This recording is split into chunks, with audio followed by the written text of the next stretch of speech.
ଜାଣିବା ପାଇଁ କେବଳ ଚାହୁଁଥିଲି ଯେ ଏକ୍ଜାକ୍ଟଲି ଆପଣଙ୍କ ଭିତରେ ଯୋଉ ଅସନ୍ତୋଷ ରହୁଛି ପଛରେ କାରଣ କଣ ସାର୍? କଂଗ୍ରେସ କାହିଁକି ମିଟିଂ କରୁନି? ମୋର ଅସନ୍ତୋଷ ତ କିଛି ନାହିଁ। କୋଉଥିରୁ ବାହାରିଲା ମୋର ଅସନ୍ତୋଷ? ତ କଂଗ୍ରେସର ଯୋଉ ଇଲେକ୍ସନ ସମ୍ପର୍କରେ ଯୋଉ ରିଭ୍ୟୁ ହବା କଥା ହେଇନି ବୋଲିକିରି କହିଲି, ଏଇଟା ଅସନ୍ତୋଷ କଣ? ହଁ ତ କାହିଁକି ମାନେ ହବା ଉଚିତ। ହଁ ତ କାହିଁକି ହଉନି ବୋଲି ଆପଣ ଭାବୁଛନ୍ତି? ସେଟା ମୁଁ କେମିତି ଜାଣିବି? ତ ହାଇକମାଣ୍ଡ କଣ ରିଭ୍ୟୁ କରିବା ପାଇଁ ଚାହୁଁନାହାନ୍ତି ନା?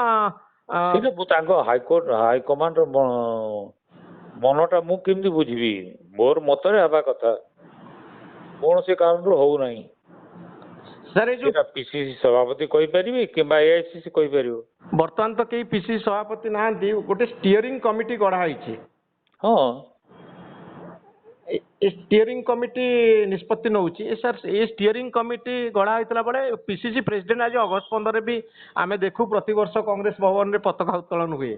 ହଁ, ତ ଏଇଟା ଗୋଟେ ବିରଳ ଘଟଣା କି ନୁହେଁ ସାର୍? ଏତେ ଦିନ ଖାଲି ରହିବା ପିସିସି? ନିଶ୍ଚୟ। ସେଇଟା ତ ମୁଁ କହିଛି ଯେ କଂଗ୍ରେସ ନାହିଁ, ଆଉ ଗୋଟେ ସଭାପତି ହେଇନି ବୋଲିକିରି।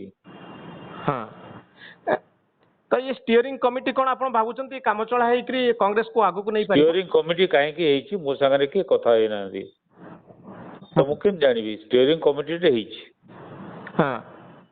ମୋ ସାଙ୍ଗରେ କିଏ ଆଲୋଚନା କରିନାହାନ୍ତି, ସେଟା ବି ମୁଁ କହିଛି। ତ ଭାବୁଛନ୍ତି ସାର୍ କଂଗ୍ରେସ ଏକପାଖିଆ ହେଇ ଚାଲିଛି ବୋଲି? ଏକପାଖିଆ ହେଇକି ଚାଲିଛି ବୋଲି ତ କହିନି କୋଉଠି। ନାଇଁ ଆପଣ କହିନାହାନ୍ତି, କିନ୍ତୁ ଭାବୁଛନ୍ତି କି? ନାଇଁ ନାଇଁ। ହଁ, ତ କଂଗ୍ରେସର ସଲ୍ୟୁସନ କଣ ବୋଲି ଆପଣ ଭାବୁଛନ୍ତି? ବର୍ତ୍ତମାନ ସମୟରେ କଣ କରାଯିବା ଜରୁରୀ? ବିଭିନ୍ନ କମିଟି ଇମିଡିଏଟଲି ଗଠନ କରିବା କଥା।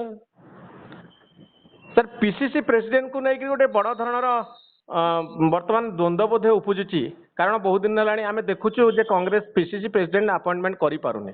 ତାର ଲଜିକାଲ ସଲ୍ୟୁସନ କଣ ହବା ଦରକାର ବୋଲି ଆପଣଙ୍କ ମତ ସାର୍? କିଛି ନାହିଁ, କେବଳ ମୁଁ କହିବି ଯେତେ ଶୀଘ୍ର ହେଇପାରେ ପିସିସି ସଭାପତି ଡିଫରେଣ୍ଟ କମିଟିଜ ଗୁଡାକ ଏଆଇସିସି ଗଠନ କରୁ। ଆଜ୍ଞା sir, thank you very much sir. ହଁ, ଆଜ୍ଞା।